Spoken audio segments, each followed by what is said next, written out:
Good morning. Wait till Saul finishes his drink. Good morning. This is Gaming Perspectives with Saul and Jolene.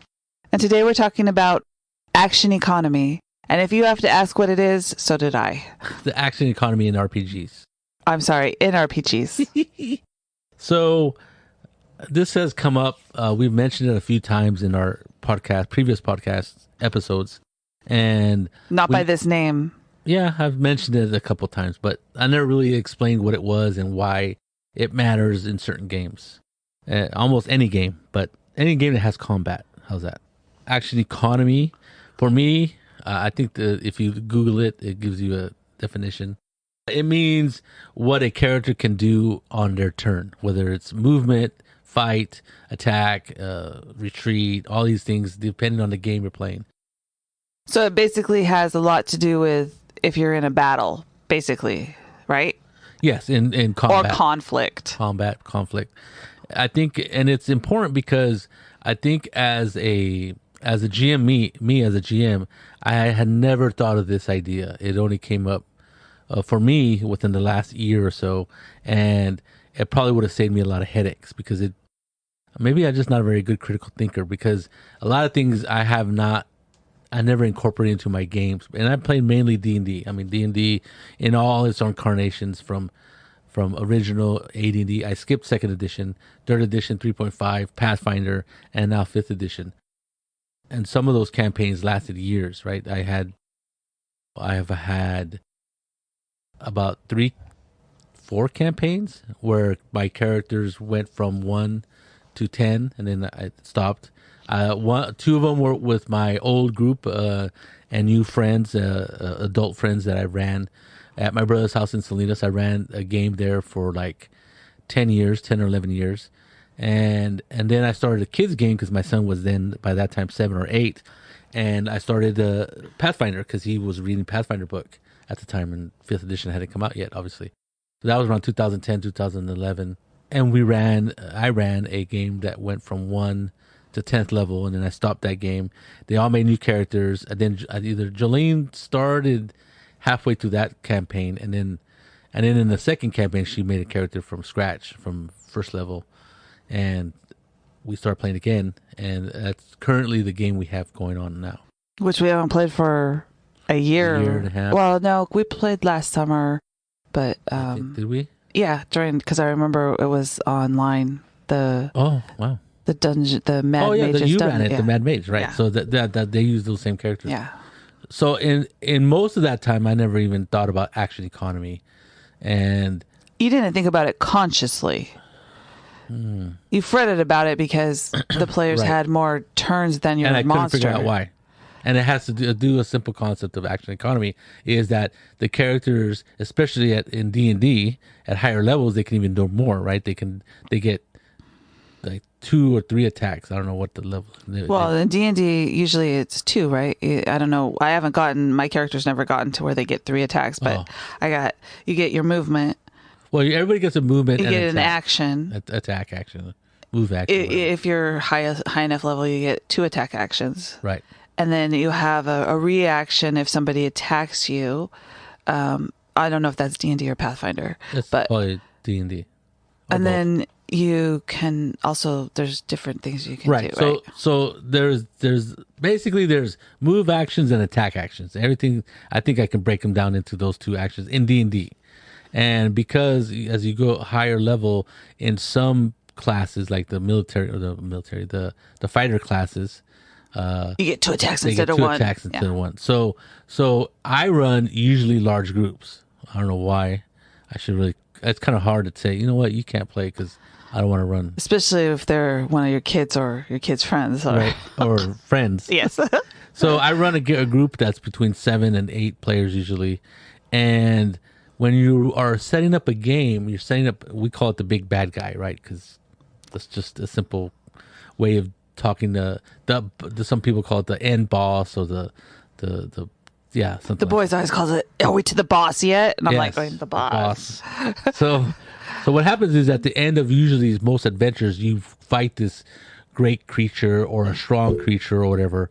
And unless you're cognizant of this action economy, that big bad that you thought would just go toe to toe with the group and maybe, hurt the group, turns out to be a big wimp, right? Because of the action economy. And that is the one creature, even if he's powerful, he gets 2 attacks, maybe even 3.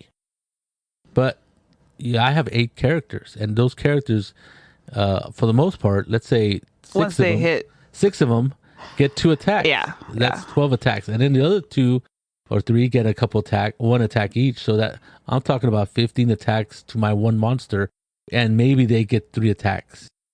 I think you might have started thinking about this before a year ago, because when I started running for the group, I kept asking the question to you. So, how do you balance how powerful the monster is against what the characters can do? Right. And I've been asking this for years. And Alan and I, actually, we went on, he goes, or I told him about this website that I found. It's not the Dungeon Dojo, but it's something dojo. But you can create dungeons on it and get random monsters. Yes, and it fills the dungeon. And he used it for his game, and that he ran for his friends. And I used it the last time just to create monsters, so I could see if my characters are level 9 and there's a bunch of them, what monsters are going to be good to go against them, right? Right. And for me, it was as simple as I want the monsters to be hard enough that there's the possibility of the characters dying, but I don't want them to be so hard that their characters are going to die for sure. Right. And taking into consideration how many attacks people get and stuff like that, I wasn't really taking into consideration the amount of attacks, but just the power that they do, right? Well, okay. So since the pandemic, I think Jolene is the first to admit that our minds are a little fuzzy with time, because it sucks that we lost already almost 2 years to this pandemic. So Jolene has said in the past that she thinks it still seems like it's March 2020. I said it yesterday, by the way. Because I forget what they're saying on the news, how long they said it's been almost 2 years, and I'm like, seriously? 20 months. So that's probably why I say it's a year. It's probably been like 3 years since I've figured this out, or it's finally hit me on the head so many times that it's made itself I can't ignore it, right? This action economy.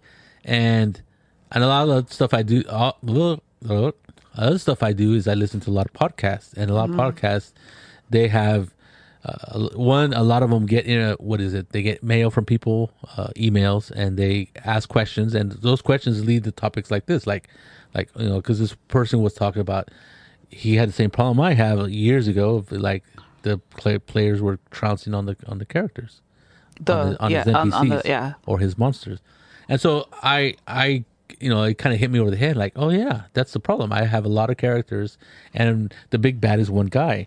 And I think when you figure out that action economy, it's very striking that's why my characters, my player characters were so able to easily defeat the monsters I put in front of them. So my solution to that would be to have 2 monsters. And usually what I do, because I always think, well, you can always add a couple more of whatever it is can walk in, right? And then other things you could do is to mitigate that beat up on one dude is to have minions, right? Yeah. A lot of not necessarily. You always have minions, so not really like super low level, but what do you call it? Competent minions, right? Who may not. Who are your characters are not gonna swat at them like flies, and they're gonna go flying onto the ground, but somebody would put up a little bit of a resistance. Yeah, they got to have, but most likely in D&D terms, right? They got to have lots of hit points, right? Okay, yes. So there has to be an excellent fighter or 2 excellent fighters plus your big bad guy and a shaman or something, right? So what happens is that this really takes place in, I would say, combat heavy games like D&D, obviously Pathfinder, but also like Twilight 2000. But certain games you're not going to have like a big bad guy, right? Because in Twilight 2000, a big bad guy is just another person, unless like it's a robot or something crazy like that. But for the most part, everybody's equal because everybody's very fragile, and the idea is you don't want to get into fights, right? You don't want to get into a firefight in Twilight 2000 because you only have like 8 hit points or something like that. And maybe you'll take 2 shots, but you definitely go down, and there's no resurrection, and there's no. Well, that's the difference healing. between D&D and other games, right? Right.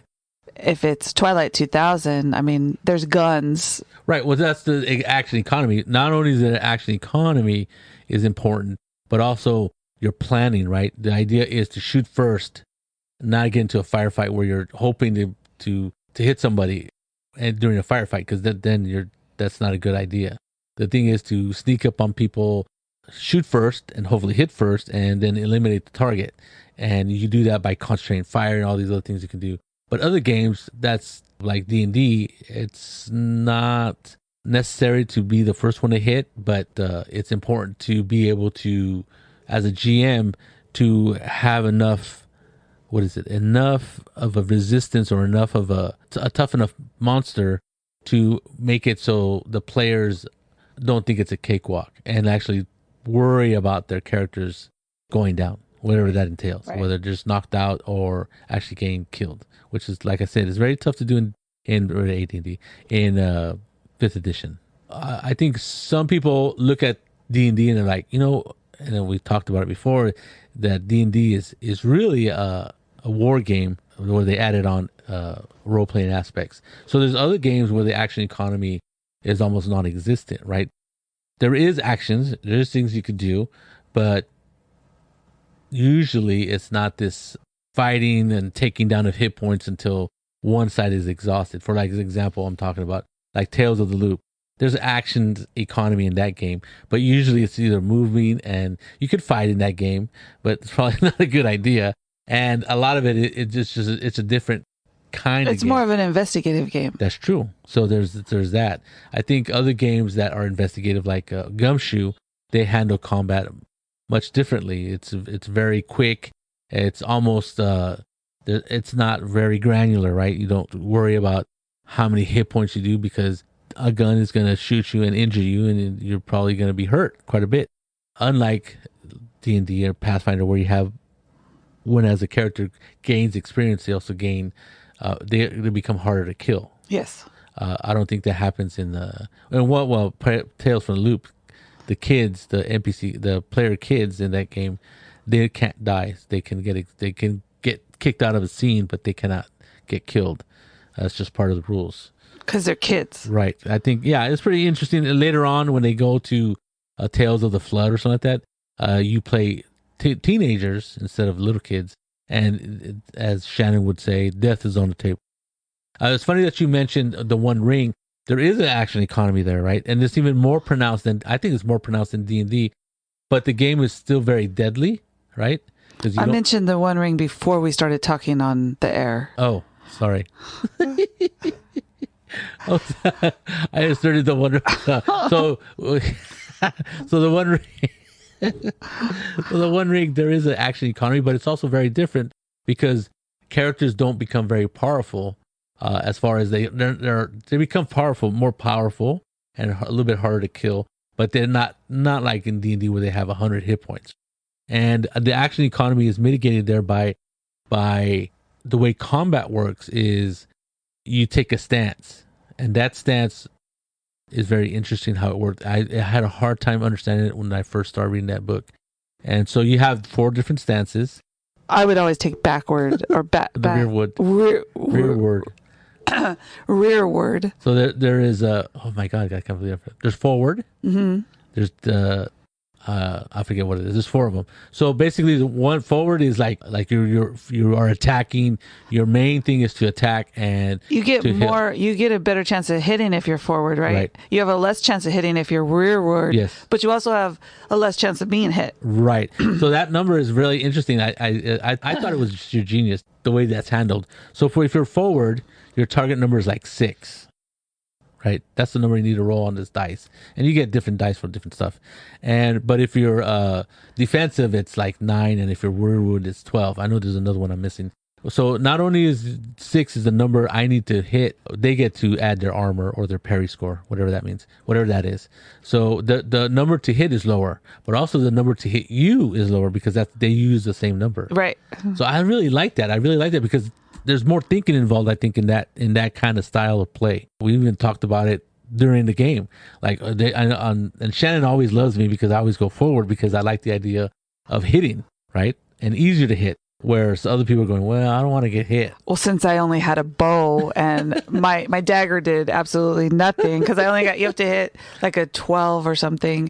And with one die, you're not going to be able to do it. So. Oh, yeah. You had no skill in there. No skill. So. So that action economy is a little different and it's mitigated a lot by the stance and stuff like that. And you do have actions that you can choose to do. But what makes it different than D&D and stuff is that the characters and the monsters, usually the characters are much weaker than monsters in the One Ring. The monsters are really tough. Right. And one monster, like a big giant spider, is a tough thing to kill and it is deadly, right? And then not only that, just a wolf. I mean, come on. They're gonna jump over the dead people and get you. There was one big wolf, remember, like a dire wolf. And once you're hurt, it's not like you in D&D when the scene is over, you can have a short rest and get your hit points back. No, that there is a. You can get wounded and stuff, and then then you can't really do anything.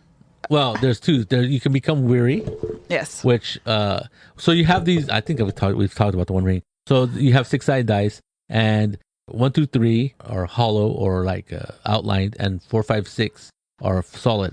So what happens when you become weary, and that's when basically your hit points go to 0. Now they don't call them hit points; they call them it's endurance.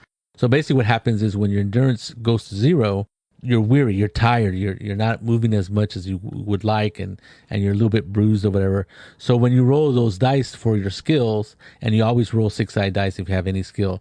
So you always roll a 12-sided dice, and then you add 6 for every point of skill you get to add a 6-sided die to roll. But if you're weary, the 1, 2s, and 3s don't count toward attacking. So you're really hoping for high numbers, and I think that's another thing that I like about that system is that there is consequences for being tired. Where in D&D you could fight if you have 100 hit points, between 1 and 100 hit points, there's absolutely no difference in the quality of your attack or how well you're attacking. Unless you role play it, which I usually do when I get down to like 5 hit points. It drives the boys nuts. I go, I have 5 hit points. How am I going to be able to stand up and do that? You pass out or something? I just sit down. I can't do anything. And they're like, you still have hit points? Go for it. I'm all, no. Because I think if you're hurt, it's going to be harder for you, right? In D&D, you have to role play that out. Yeah. In the One Ring, it's kind of built into the system. And it changes, right? It changes the way the action economy is because now it doesn't matter. It does matter how many attacks you get per turn. Like you have 5 characters versus 1 character. That's always going to be kind of one-sided. But in this case, there was almost equal amount of wolves to our. There were more wolves. More wolves to us, and we really had to. And one was a dire wolf or the equivalent. Yes, and we really had to think about what we were doing. And one of our party was down. All she could do was shoot her bow. Which is good. And I had to use a bunch of hope to keep her from being hurt. Yeah, and there's all kinds of mitigating circumstances in that game about saving people. You can, if they're close to you, take a hit for them, right? And I think you did that. I did that, yes. Because she was really hurt and she took another hit. She could have died or been wounded, which is really grievous. Oh, and we did that in a couple of games. I think she was wounded. Oh, that's right. If she took another wound, she would die, right? Yes. Instantly. So the action economy is important in almost any combat game or combat in any game that has combat in it or a lot of conflict. Well, and the One Ring, the fact that you can use your hope to keep the person, I think it was a focus or something, right, from getting hurt, and you take you use the hope. You're losing one of your hopes, and that just is not good for you because sooner or later your hope and shadow are going to be together, and you might go crazy. Which happened to me. but that wasn't so bad. We discovered when it happened to Saul, he didn't die, so that was good. But and then he could have died. Yes, he could have. Yeah, but someone had to save him. Yes, but that's what it's about, right? Right. So it was very interesting. I think that kind of gameplay is a little bit more interesting than a D&D one, right? The action economy in the One Ring, because there's so many. Instead of what can you do in the D&D, you can attack, right? In the One Ring, you could attack, but if you get hit, you could, or if you don't get hit, you could take a hit for somebody else. You can defend somebody else. You could roll with the punch or roll with the hit and then take half damage, but then you're on the ground. Well, I would agree and disagree because I've seen the boys have not wanted me or Kathy. I know we're their mothers, so it might be a mother-son thing, but they literally have stepped in front of us so that they took the hit. And according to Augustine and Alan, it's only because they have so many hit points that they can absorb it, right? Or only take half of those hit points or whatever. Right. Versus damage reduction less of us not having that. You take the full brunt of the attack. So, but I've seen people do that. I know they're my kids or people, they're like, so, but people have done that in D&D. Right. And I think most groups that comes into play in a different way than in the One Ring, right? Yes. It has more to do with the group dynamics and who you're playing with and what those characters would do for you. And if it's like, if you're playing with the people, your kids and stuff, then I think it makes it an even more interesting idea. Your boys are going to step in front of you to keep you from dying. Maybe because you're their mother, or maybe because you're the sorceress and they know that you can throw a fireball later on. Well, I think it's a little bit of both, right? I'm not sure they would step in front of other people, other players' characters, but I don't know if they were. But I think they're just a little bit more likely to do it for you guys than for Steve, right? A lot of it has to do with the fact, you're right, that their characters are really powerful and could take a hit, where you and Kathy's character are a little bit more fragile. Though she is kind of coming into the character is coming into her own in that sense. But you are definitely more fragile because you're just a sorceress. And I'm just a sorceress, a sorceress, and you don't have a lot of hit points, and then you get hit once or maybe twice, and you're pretty close to going down. And they want to keep you alive because, one, you're the only sorcerer in the group, and they really like the idea that you can lay lots of damage to a lot of creatures if you need to. Yes. And I think that's interesting. I think that's right. I think that's an interesting aspect, but I don't think that's inherent in the rules of D&D. No, right. But I'm just saying that it's built into the rules for the One Ring because somebody's looking at D&D and going, oh, well, you can be mercenary and you don't have to take into consideration the other players. Right. And they find that not appealing. Whereas in D&D, depending on your group, and most people who play together all the time are going to take care of the people that they're with. Right. Well, they have, at least in my experience, they have kind of done that. Like, I forget what character class. I think it's the Paladin, and I think they called it the Guardian or something like that, where he can, if he wants to, take the hit for you. For somebody your else. Your Paladin does that. Yeah. Well, which was a mistake for you, I think, because. No, my armor class is really high. So my idea was that if my chances of an attack hitting me are much diminished. That is true, because his armor class is like 25. 24. And then I took I thought it was an interesting idea, because I made a character already at 10th level. I didn't have him since, or whatever level he was at 9th or whatever. And I didn't have, what is months and months of playing this character from first level. So I decided to give him a little quirk because he wants to defend people. He took, I just gave him a +2 shield or +2 shield of arrow attraction, which is considered a cursed item. So basically, anybody within 30 feet of me or something like that, if they aim an arrow at them, it automatically comes to me, which I thought was a pretty cool idea. And I think it was Augustine or Alan going, well, we should get rid of that one. Why do you want the cursed shield? It's cursed. Everybody goes, yeah, because I'm a guardian, I'm a paladin. And they're like, that doesn't make any sense. Just trade that in for a higher level shield. I go, no, I like this one. That's something that I came up with. It's my quirk. Yes. Not a quirk. I just thought it fits well with the idea that he's a guardian type of character. Right. And so I really had a lot of fun with that. And so that has, I mean, the action economy, I think it has, there's the straightforward, you get a movement, 2 attacks, and you may get a reaction if it's built into your character, or somebody tries to attack you and moves within that 5-foot radius or whatever. Yeah, there's all kinds of things. There's all kinds of different things. But so there's that, there's just straight up part of it. But then there's also what will the players actually do, which is always a thing, right? Well, yeah, that's what is it? That is the unknown, right? What they're going to do and how they're going to behave. For the most part, you can be assured that they're going to use every attack that they have at their disposal.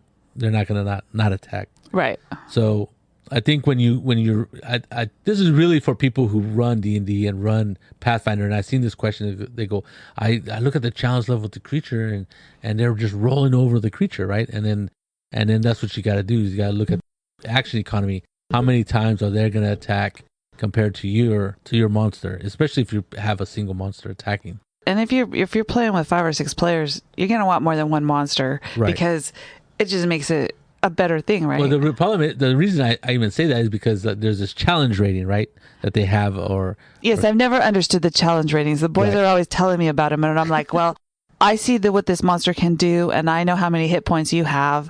I know that you can do this much damage, so you're going to take out the monster in like 3 rounds. Right. Well, the challenge rating is to help people who are new to running games, and it instantly tells you what level the monster is compared to characters.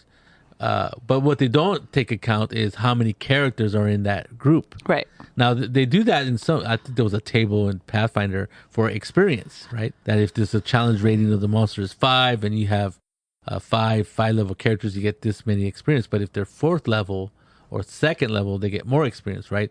But they don't do that in. I don't remember seeing the challenge rating take that into account for making the adventure, saying, if you have a challenge rating 5 monster and all your characters are 5th level, that's pretty equal. But if you have 6 players, then it's not equal. Right. No, I totally understand. That's why you should always have the extra orcs. Yeah. You can always add orcs, right? Or you can always add whatever it is whatever the big bad person is. Right. Usually it's like an organization, right? There's the crazy shaman who has got all these people following him, or some. That's true. Oh yeah. There's always something, right? There's going to be minions, so you can have extra ones of those, because it doesn't matter how many kobolds you have. You can take them out one at a time. You can't unless you throw a fireball at them. It gives the players more things to attack and be attacked by, to make the scene or the combat more exciting for the player. And it's a lot harder for the GM, though, because you got all these. That's another thing. Yeah. All these. There's inevitably a piece of paper with, okay, these are my 10 kobolds, and these are my. Or with kobolds, it doesn't really matter. You just let them take them out as they go, right? They're just in the way. They're just fodder. Literally canyon fodder. I think that's an issue that we didn't talk about, is as a GM, it's easier to have one monster, right? Because it's easier to control. And the more monsters you're adding, the more is on your plate. And though you have 5 characters and then you have 5 monsters, but those 5 monsters, you have to do all the work. And you have to remember to hit with each monster, because that's happened to me oodles of times. All those orcs are just standing there in the middle of battle because Jolene doesn't want to roll 22 dice to try to see whether they hit you or not, right? There's something there's ways you can. You can do like a roll for all of them in that section. That's what I usually do. Right. Or you just pick out 2 that are going to attack because they're close enough, right? Yeah, I think that's one way to do with it. And that's a good way, is to just group them up. Yeah. In fact, I think Savage Worlds does that. They inherit in the rules. If they have 10 minions, they group them up into handleable pieces, right? Or chunks. So they cut them in half, and that way you have 2 groups, and they act as a group, they die as a group, and stuff like that. So I think that's interesting. I haven't really mentioned Savage Worlds very much in our podcast, simply because I don't play Savage Worlds that much. It's a system that I don't know anybody around me that plays. None of my friends run it or play it. That he knows of. I know I know people who play it and run it, and at the conventions, at the local conventions, but here, personal friends, I don't know too many people who run it. I ran Deadlands, and so that's a Savage Worlds system. They just Deadlands is a specific genre of Savage Worlds, right? Right. It's its own setting. Yeah. And Savage Worlds is like just a generic system, and then you can add any system. Yes, I've seen all the books on the shelf. I don't have that many Savage Worlds books. You did. You bought the little ones, I thought. Okay. I did buy the Rifts box, but is that Savage Worlds? Yes. Okay, that's what I'm talking about. But they just recently came out with, was it Suede, which is a different, instead of a Savage Worlds Explorers Edition, it's Savage Worlds, some deluxe edition. You got that one for the Deadlands, right? The new Deadlands? No, they actually changed the rules after that. Oh. But I haven't picked it up. And I don't know exactly what they changed. I think they're just little changes. They're little changes, but it actually impacts the game kind of greatly. But you can still play the old game, the old Suede, and that's probably what I would do. I just use the old rules if I play with this group. And you were talking about this for the action economy because they group the monsters together. Right. And that's inherent in rules. They tell you to do that, to make it easier on you.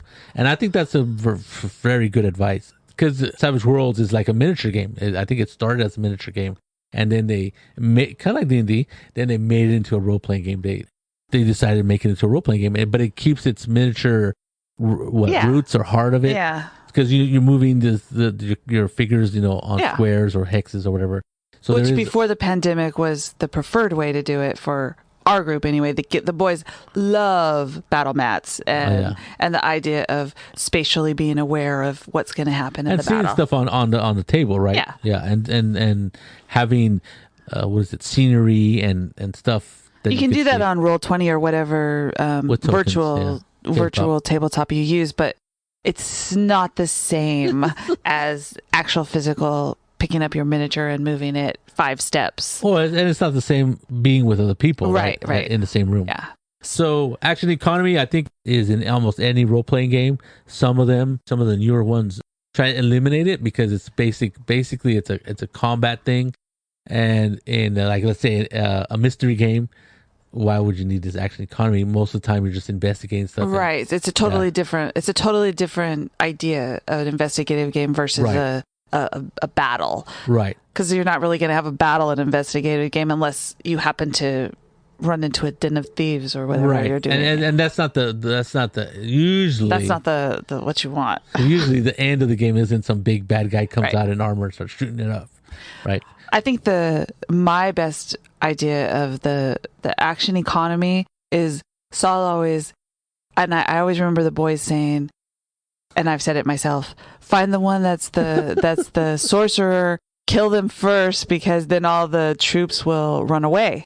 And it's in Saul's world, that's the way that it works. So you can see the fighters going, okay, which one of those is throwing the spell? Because that's the one I got to attack. And then they'll do all kinds of stuff to get to that person to attack.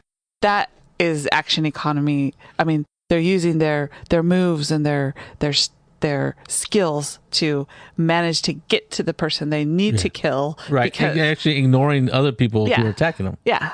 Right. So I think this is probably good for a GM that runs D&D or Pathfinder or anything similar. And you just you have that problem where they're just running through your encounters like butter. Well, I think it works for any GM, whatever game you're running, the idea that you need to take into consideration what the players are going to do, whatever it is you're doing. And how many players you have. Yeah. Right. And figure out, well, there's 5 players and they get 2 attack actions to my 3. Yeah. So 5, that's 15. Yeah. The chances are your challenge monster, whatever it is, you might need an extra one. It's not going to last. So, but there's it ports to all kinds of different games. The idea of action economy. Yes. So there you go. This is Gaming Perspectives with Saul and Jolene. And you have a good day.